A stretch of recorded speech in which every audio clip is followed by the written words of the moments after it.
Hey everybody, back again already. Second time this week. Y'all are just so fortunate. So thirsty. Thirsty for reviews. Thirsty for criticism from two more white guys in a car. Jesus. Anyway, Carson, Nick, in the lovely Beers jersey, repping the best sport there is. Looking like Two-Face. Looking like Two-Face. Wear sunscreen, kids. There's something to take away from this. So yeah, Sorry to Bother You goes wide next week. So this week, Ant-Man and the Wasp. And it's not like it's that I'm bummed that I don't get to see Sorry to Bother You this week. I mean, if anything, you should be happy. I mean, you get to do both. Yeah. I mean, we could save, next week. We could save our weekend movie pass for something more garbage, or Uncle Drew or something, you know? Yep. Or Uncle Drew. It's just gonna be Uncle Drew. Welcome to Saturday showing. Here's your Uncle Drew pass. Anyway, so yeah, Ant-Man and the Wasp. Ant-Man is definitely one of my favorite Marvel films. It's definitely like a very, like, it feels a lot like a comic, honestly, and I feel like, and it has a lot to do with the writing. Yes. And that they don't. They really swing for the fences. One of the things I was thinking about in my pre-movie peace shower, my ablations before the movie, is that it doesn't like lord over any of like the obvious foreshadowing like Black Panther did. Because I'm going to compare this to Black Panther, not Infinity War, because Infinity War is ensemble stuff and it doesn't even have Ant-Man in it. Yeah. But as far as like Hawkeye. As far as like last solo releases go, like I was thinking about that compared to Black Panther. That was like so the stupid little maglev egregious foreshadowing. Yeah. That it thinks it's like really clever for. Ant-Man didn't really have any of that. No. It was a lot of. I mean, it's also been a while since I've seen it, so I can't name that. It's a lot of them saying like, "Hey, Yellow Jacket, don't do that. This is gonna happen." Yeah. And then it happens, and you're like, "Oh, well, can't say I didn't warn you," sort of thing. And it's just fun. Yeah. And what I like is that this film seems to be going even more for it. Mm-hmm. Like the first film really played around a lot with the idea of like, okay, there's a guy that tall, but he's just as strong as he is if he's normal size. Now they can kind of skip all that and be like, hey, look, same thing, but blasters on the girl. And flying. Yeah, and flying. Yeah. And I like how it was introduced in, I like how the concept of like turning something small and then throwing it at another thing to turn it big was introduced in Civil War. And in this film, there looks like there's going to be a lot of that. And the discs. Which we the little discs. A ton of in the first one. We got a little bit of it, but this one in just the trailer looked like there's a ton of it, or at least one scene that utilized a ton of it. Yeah, so I'm looking forward to that, and I like Paul Rudd, I like Evangeline Lilly. I think every time I'm like, oh yeah, Michael Douglas is in a Marvel film. That's weird. Yeah, I was kind of expecting him to just like creepily just, like put his hands on someone and be like, hey, and then they somehow fall for it. Yeah. It looks like... and I like Michael Douglas. But. Yeah. It looks like we get a bit of them referencing, like, Goliath. Yeah. Which was kind of cool. Yeah. When he's like, how tall? Oh. How tall do you get? Let us not forget the number one reason why we are excited for this film. Whole lot of Walton Goggins, hopefully. Whole lot of the Gogs. Waldy G. Walt Gogs. Just give it to me. Goggy Waltz. Give me some Walton Goggins. Give me some Walton Goggins. Give it to me. Give it to me, Neil. Give me some Walter Goggles. Yeah. So, I'm looking forward to it. You sound like you're looking forward to it. Yeah, I'm definitely. It's just like probably a pretty good like palate cleanser after Infinity War. Yeah. It looks like, from what it sounds like, it takes place after Civil War, but before Infinity War is, I think what I've heard, I don't know if it's been confirmed, but that seems like when it's going on. So maybe we'll get a cool kind of at the end, they see the ship come in and they're like, I'd help, but, I'm on house arrest or something, like, he's sitting there playing cards with Clint, and Clint looks over. He's like, I'm retired. He's like, dude, I can't leave my house. I'm in a lot of trouble. Yeah. I kind of hope that's how it ends. With Linda Cardellini. But we'll come back and talk about when it takes place, too. Yeah. So. Zang. Back in a bit. I do some dumb things, and the people I love the most, they pay the price. Thanks to you, we had to run. Yeah, we're back. Yay! I like that movie. Yay! Yay! Yeah, palate cleanser would be the right word for it. You know, it's a very fun movie. I wouldn't even say, like, it almost feels like the scale was smaller than the first one. Ha ha ha ha, but like, and I really appreciated that. It is, because the movie's a lot more like personal. Yeah. Because it's the opening scene of the movie is like, we can get Hank Pym's wife back. Yeah. And that's kind of the plot of the movie. And it's not like there's like a sort of like the B plot with, like, you know, oh, is the tech gonna fall into the wrong hands? Yeah. Which is kind of like how you can explain away, like, why Hank's, you know, why there's so few people with, like, this crazy ass technology. It's because they're so protective of it. But it's, dude, it's a super fun movie, man. And like, you know what? Good use of Walton Goggins. Like, the thing is, I thought that he was going to be the main bad guy and that he was going to be, like, ordering Ghost around. But then it's like, oh, given the structure of the film, perfect use of Walton Goggins. I agree. And I gotta say, cool. Another one of, 5, 6 instances of a villain that I'm like, nice. Yeah, I really liked Ghost. It's very similar to the comics, and like even the powers were great. So Ghost comic or powers in the comic is that can go intangible or invisible, but not both at the same time. And can help mold clay pots with Demi Moore. Yeah. Yep. So that's pretty cool. And I think that this film, even more so than the first one, was just like, we're going to show you a bunch of, not more so, in a different way. It's like the first one was, we're going to show you all this crazy stuff and we're going to use it to the maximum potential within the framework of this story. This one felt the exact same way, but in the framework of a different story. Yeah. And it was great. And the nice thing is they kind of like shortened and got rid of a good chunk of the exposition in the movie by not re-explaining how any of the stuff works. It's like, okay, guy controls ants. Yeah. And then they're like, she's got wings and blasters. Yeah, just like that. I mean, and then the amount of time it took you to explain Ghost was longer than it took to explain the movie. because you see it and you're like, oh, the first thing you see is like, she's invisible and now she's visible. And then you see, oh, she's visible, but now she can't be touched. Yeah. And you're like, okay, it's a very good way of show don't tell. It's like, oh, you showed us how her powers work. All right, we're good. We got this. I mean, if we can understand, more of the film is spent just dicking around with the quantum realm. But even that, it's like, okay, this isn't technobabble, and we've already been. They even kind of make fun of it. Yeah. It's like, do you guys just put quantum in front of everything? Yeah. And I do like, I won't say exactly what it is, but I really like the way that the context in which they discuss S.H.I.E.L.D. feels very similar to how a lot of people would feel about it in the comics. And how S.H.I.E.L.D. is not exactly a black and white organization. Yeah. And they're definitely I like that. Not, especially because, you know, we see, so if you watch, like, you know, Agents of S.H.I.E.L.D. or like Agent Carter, or if you watch like all the stuff Marvel has to offer, you only ever really see S.H.I.E.L.D. in like World War II and then present day.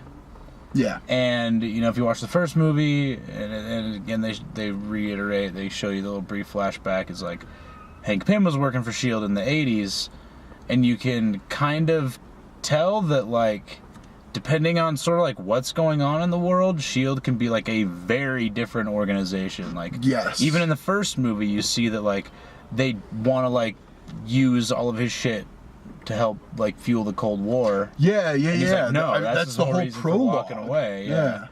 And you kind of get the idea that like when Hank was working for S.H.I.E.L.D., it was a much more, I don't know, I don't want to say like sinister organization, but at least at the time, the people he was working for were not like completely altruistic. And then you could understand how, you know, maybe a young Nick Fury coming up in S.H.I.E.L.D. would be like, I'd want to run this different. Yeah. Especially if you watch Agents of S.H.I.E.L.D., like post, you know, Winter Soldier. Mm-hmm. Like, you know that S.H.I.E.L.D. is not really around anymore and was like kind of what's left of it is like very different.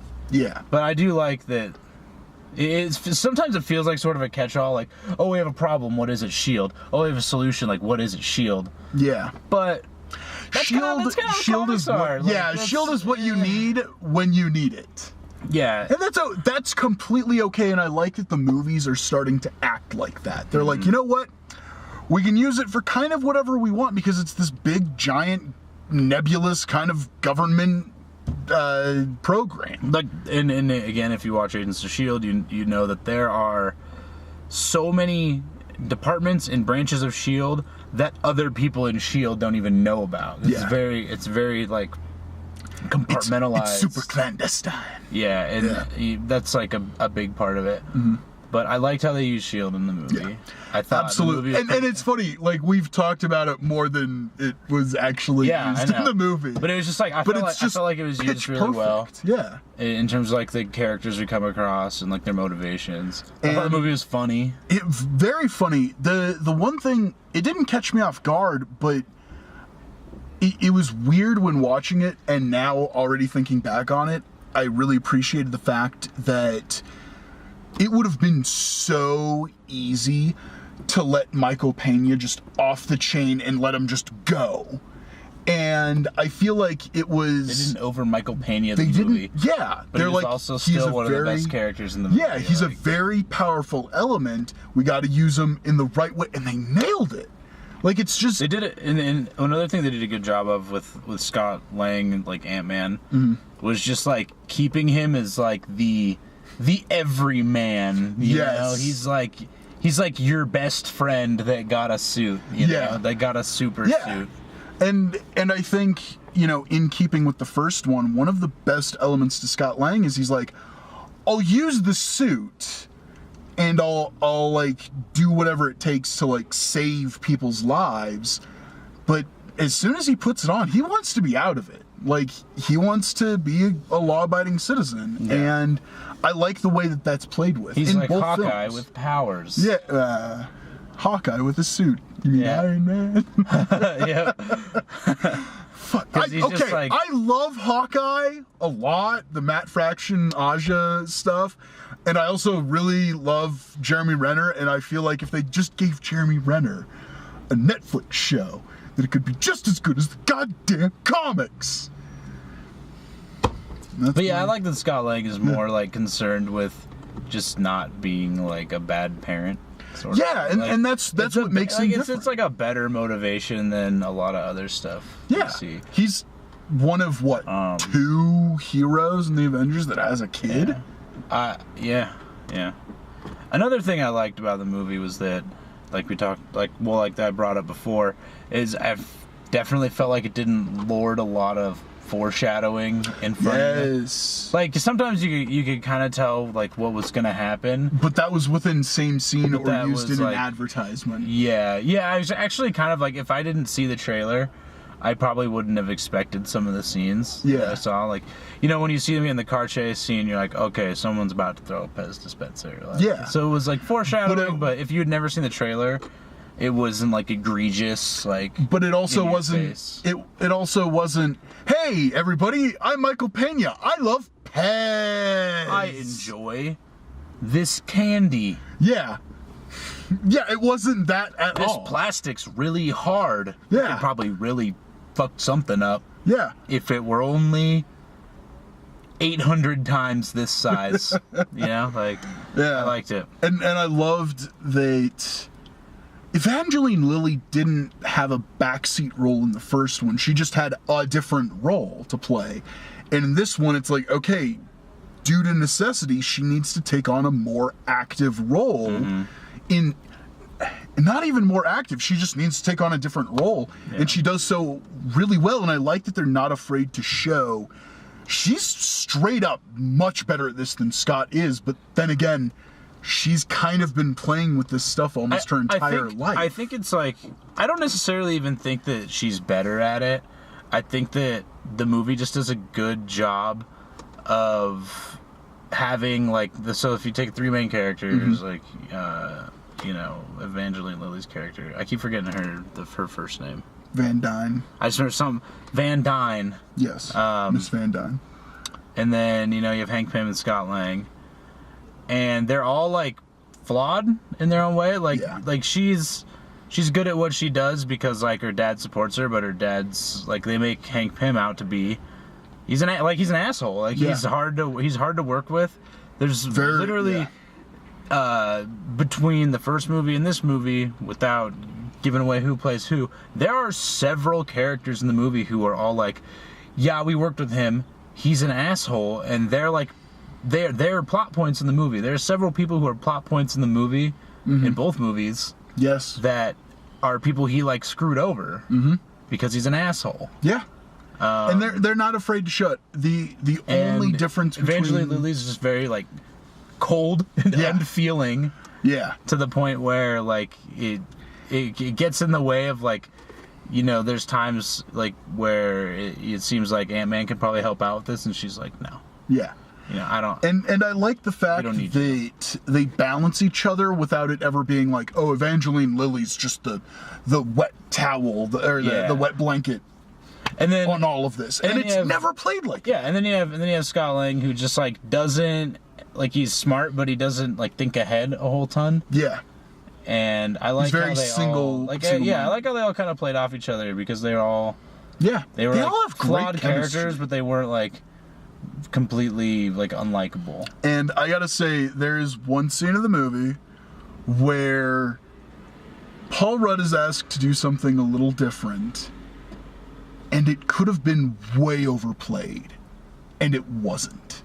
Like, it was done when it was happening. I'm like, oh, this is actually, like, really good, and they don't play it for the obvious comedic moments that it could have been played for. And I'm just like, oh, that was actually really good. I liked that. Yeah. And it wasn't, like, too cheesy. No. Oh, yeah. It was this very fine tightrope. It's like too silly, like obvious comedy, maudlin. And they're like, nope, we're going to play this very well. Everyone, I mean, the writing, the directing, all of the acting, like, at that moment, pitch perfect. And it's just a bunch of that. It's a very good movie. It was really good. The only thing that, like, I wasn't a huge fan of, which had nothing to do with the actual storytelling or, like, the acting or anything, was it seemed like a step back in terms of, like, Marvel movie score and, like, color. Yeah. It's very much like the hit you with the fucking tubas and the trumpets. Very, very Hans Zimmer-like. Yeah. And then, like, none of the music really stood out. Yeah. And the pictures just, like, they're more colorful than they used to be, but it's not anything like nothing close to, like, not even DC really like movies. not even really like Black Panther. Even like Black Panther had really good sets, and this was like the sets were fine because it takes place in, like, an urban setting, but still it's like it is San Francisco. I mean, the settings look fine. I guess it's just like that's what a city looks like. Yeah, that's a house, I guess. Yeah. So I think that has less to do with, like, like, they can't really do what they did in, like, Thor 3. They can't have the final fight happen on, like, a fucking rainbow bridge, with, like, Hulk and giant wolves and or deep inside of a vibranium as Guardians mine. with ARs. Yeah. Yeah. So Very good movie. I liked it. If you like the first one, you're gonna like this one. If you like all the other Marvel movies, you're gonna like this. It's solid, and it isn't. It's very, very much self-contained, which I appreciate. And I liked it. I've liked it more than the last few solo act Marvel movies. Well, I mean, Black Panther and then Thor Ragnarok. Well, like, skipping Thor Ragnarok, I mean, I liked it more than Doctor Strange and Black Panther. Because I miss, like, the comic book movies having, like, you know, comic book feels to them. Yeah, this like Thor 3 had a very, like, comic book kind of feel. Guardians movies. Like Black Panther totally didn't. Yeah. Black Panther. But it worked for Black Panther when that's what the movie was, but when it got interrupted by a Marvel movie, when it got interrupted by like the story we've got for the last, that's come up a ton in the last like the last 3 or 4 years. Yeah, we've had so many movies that are like, the hero gets usurped and has to fight to take back his title. Yeah, and it's like that was a fucking weak storyline. And the thing with Doctor Strange is I really liked how it looked. Fucking weak storyline. It was Iron Man, but Doctor Strange. Yeah, and that's I happen to like it more than you, but I understand your But points. it's very much like valid. a victim of his own origin, where it's like, oh look, cocky guy who loses everything, and it's like, you pretty much just summed up Iron Man. But more than anything else, I'm really looking forward to another Spider-Man movie if they can nail it like they did with Homecoming. Yeah, I really liked Infinity War. Mm-hmm. But now that like we know that there's gonna be like another, like it's been leaked that there's gonna be another Spider-Man movie, there's gonna be another Black Panther Not even movie. leaked, just like Marvel's like, hey. No, it was leaked. Tom Holland wasn't supposed to say anything. Oh, okay. And that's the second time he's like leaked some shit. How does he still have a job? I don't know. Well, he's a really good Spider-Man, but Peter Parker. So it's like, you know, that some people are probably gonna get unsnapped, and so I'm looking forward more to these people's solo movies and like a better Black Panther movie. Yeah, unfortunately, the crossover events in the Marvel Cinematic Universe are starting to come across very much like the crossover events in the comics, which is no consequences. No consequences, or like they might kill off Cap, and then when they're still making Marvel movies when we're like 55, and you know, Chris Evans is like, you know, 70. They're gonna bring him back for like an old man Rogers story or something. I don't know. They're like, it's funny. It's like, you know, it's like we're just cynical assholes who have been around poetic enough. in a way, but yeah. But yeah, go see this one. Really, it's fun. really it's good. a lot of fun. I feel like the only thing that you need to have seen before it is just Ant-Man. That's one of the things that was really awesome about it. They didn't even brief Civil War reference. Yeah. Where it's like, oh, he's on house arrest because of what he did in Germany, and then that's it. That's in and out. We're done. Yeah, it was a great movie. Yeah, highly recommend it. Yep. So next week, at long last. Sorry to bother you. Hopefully they're playing it. Goes wide. Well, yeah, but there's been a lot of stuff that's gone wide that they haven't shown at midnight, or you know, lately our 6 p.m. on Thursday reviews. Yeah. Glass House Films presents 6 p.m. on a Thursday. It's midnight somewhere, asshole. It's midnight somewhere in the Atlantic. Yeah. So yeah, please like this video, subscribe to the channel, comment below, tell us what you thought of the movie and how you think how you feel about the state of Marvel movies in general. YouTube.com/GlassFilmsHouse, Facebook.com/GlassHouseFilms, and Twitter @GlassHouseFilms. And we will see you next week. Bye.